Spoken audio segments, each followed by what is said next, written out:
Mr. Pearce, thank you for meeting with me.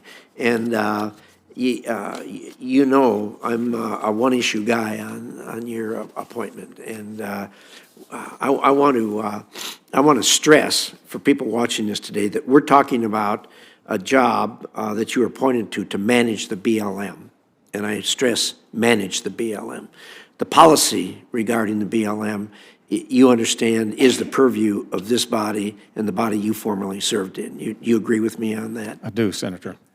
And we had a good discussion along the lines that Senator Lee just underscored, and that is that there is no authority for you, for that matter, for the president, to sell off public lands. You agree with that? I agree with that, Senator. And as I explained to you, this is a 98% issue in Idaho. In all my decades of serving the state, I've never received such passionate and unified messages as I have on this particular topic. Idahoans do not want their public lands sold, period, full stop. Public lands are really part of us. They are really sacred to us. So any hint that could happen really raises the ire of Idaho people. And look, it's more than that. It's personal to me. My undergraduate degree was in forestry with studies in range management and wildlife management. And I did that because I love the public lands. So it is very personal to me.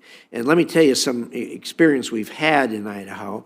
And it's, although not widespread, the examples were very concerning to us. For years and years, 2/3 of the state of Idaho is owned by the federal government and managed either by the Forest Service or by BLM. And for years and years, there were some blocks that were owned by some of the timber companies. Most notoriously was Potlatch and Boise Cascade.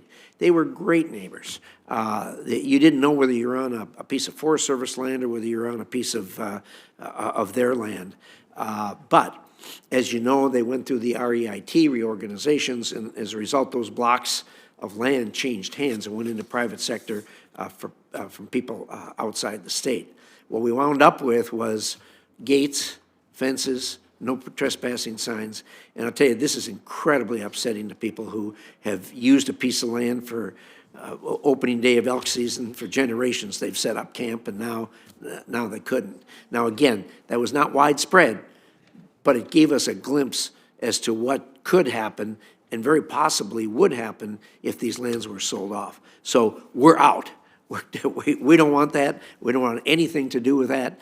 And I appreciate your stating to me, and I hope you'll state it again publicly, that you understand that the job you're being appointed to regards the management of these public lands, which I think you're very qualified to do.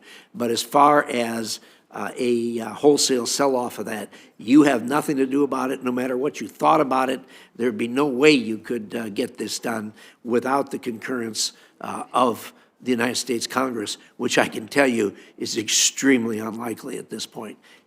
Your thoughts? Thank you, Senator. Again, appreciate the time that we're able to spend in your office, and I came away with a very clear understanding of your position.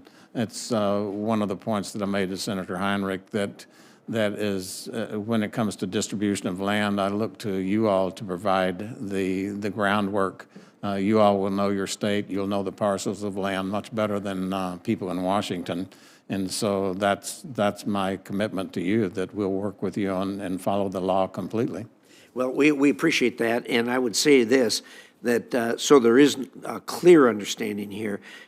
This isolated parcels that are very small parcels that are sometimes needed for hospitals or for schools or what have you, this committee, well, I've been on it, has approved, I think, thousands of those sales over the years, but they are very, very small pieces, and I've never seen a wholesale sell-off of a large tract of land, and I know of no suggestions right now that should happen. So I appreciate your understanding that you're sent there to manage the land, and this other issue, which is a huge issue, is not one that we're going to have to be worried about at this time. So with that, thank you. Thank you, Mr. Chairman. Thank you.